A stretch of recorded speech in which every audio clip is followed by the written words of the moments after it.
Sa silhouette est un incontournable du paysage lillois. Une association de fonte, de verre et de briques rouges qui ont fait de ce bâtiment un monument classé au patrimoine. Le Palais Rameau, histoire d'une renaissance. Ça fait très plaisir de voir du monde dans le Palais Rameau. C'est l'inauguration. Après 5 ans de travaux, le palais ouvre ses portes à des centaines de personnes venues célébrer son renouveau. Les peintures sont encore un peu fraîches. Il abrite désormais les locaux de Junia, une école d'ingénieurs en agronomie. C'est un projet qui est totalement atypique dans le monde de l'enseignement supérieur et de la recherche. Des bâtiments comme ça, il n'y en a pas beaucoup dans nos établissements et c'est vraiment, vous parliez de fierté, c'est vraiment une fierté pour nous aujourd'hui de pouvoir avoir ce bâtiment à notre disposition. Avant d'accueillir une école d'ingénieurs, le Palais Rameau a eu plusieurs vies. Madame, ici, un peu, le truc bleu.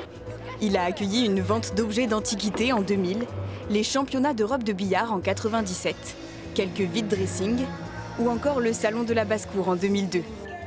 La même année, il a aussi servi de bureau de vote aux citoyens algériens pour les législatives dans leur pays.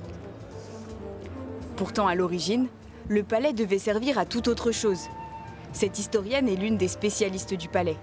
Quand Charles Rameau lègue sa fortune à la ville de Lille en 1876, c'est pour un usage bien précis.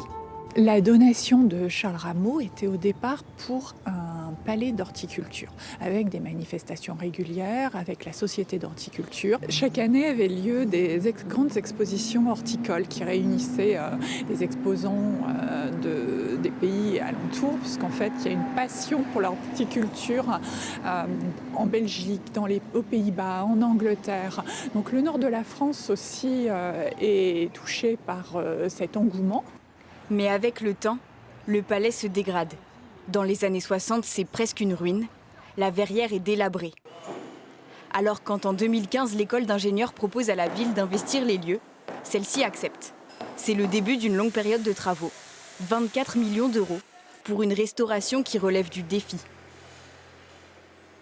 Du fait du patrimoine, il fallait garder la nef dans son intégrité principale, à savoir simple vitrage, pas d'isolation apportée. Et donc en fait on a un bâtiment qui a un confort thermique qui n'est pas celui qu'on pourrait espérer pour les nouveaux usages. Et en fait c'est un peu comme un bâtiment dans un bâtiment, qui a sa propre structure, qui a son propre chauffage. Et on a cette grande nef centrale qui a été préservée. Donc toute l'ossature bois que vous voyez ici, demain peut-être, on pourra la démonter au profit de nouveaux usages. Aujourd'hui, les salles accueillent des étudiants qui réfléchissent à l'agriculture de demain. Ici, vous avez 3 échantillons avec des concentrations différentes en termes de sucre. Ce matin-là, Louis Raymond réalise des tests sur des produits alimentaires. Il vient à peine de s'installer dans les nouveaux locaux. On ouvre les grandes portes de ce palais et on voit ce bâtiment immense s'ouvrir à nous. Donc on est content forcément de venir travailler ici. Oui, c'est un vrai honneur. Oui. Même s'il est désormais dédié aux études supérieures, le palais restera accessible aux Lillois. En plus de conférences publiques, des visites guidées seront proposées au moins 2 fois par mois.